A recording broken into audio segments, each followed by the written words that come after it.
हवाओं की गति में लगातार हो रहे परिवर्तन और देश के उत्तरी भागों में बर्फबारी के कारण मध्य प्रदेश के कई जिलों में जहां बूंदाबांदी देखने को मिली, तो वहीं मालवा निमाड़ क्षेत्र सहित इंदौर के मौसम में भी बदलाव आया, जिसके कारण बीते कुछ दिनों से यकायक शीतलहर बढ़ गई। इंदौर के कृषि मौसम विशेषज्ञ डॉक्टर एच.एल. खपीड़िया की माने तो बीते 2 दिनों से तापमान में गिरावट होने से ठंडक वाला मौसम बना रहा।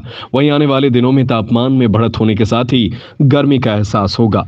मौसम में परिवर्तन होना क्या है? वर्तमान मौसम की बात करें तो वर्तमान में हम देख रहे हैं कि जो टेम्परेचर नोट किया गया, जो मिनिमम किया गया था वो 10 डिग्री किया गया, और आज जो सुबह नोट किया गया वो न्यूनतम तापक्रम 8 डिग्री के आसपास पहुंच गया था। जो अधिकतम तापक्रम है वो 26 डिग्री नोट किया गया। यानी कि हम ये कह सकते हैं कि 2-3 दिन तक पहले तक हमारे पास जो अधिकतम तापक्रम था वो 28-29 के पास पहुंच गया था, और जो न्यूनतम तापक्रम है वो 14 और 15 डिग्री तक पहुंच गया था। वो एकदम से बदलाव के कारण यह रहा कि वेस्टर्न डिस्टर्बेंस के कारण उत्तरी भागों में बर्फबारी हुई, और फिर हवाओं की गति में परिवर्तन हुआ, जिसकी वजह से जो हवा में ठंडक आई, उसकी वजह से जो अधिकतम और न्यूनतम तापक्रम उसमें 3 से 4 डिग्री की गिरावट देखने को मिली।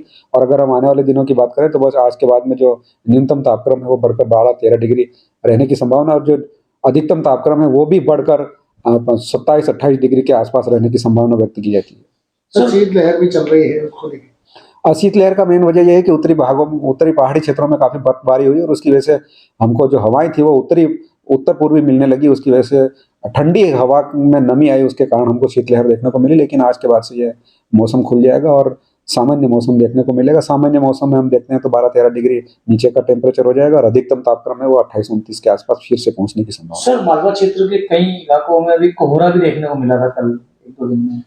कोहरे की वजह यही है कि जब अगर ऊपर का और नीचे की ह्यूमिडिटी, जिसको आर्द्रता कहते हैं, वो अगर लगभग 70 और 80% हो जाती तो सुबह सुबह कोहरा या धुंध दिखाई देता है। ये हवा में नमी आई, उसकी वजह से कोहरा हमको दिखने को मिला है।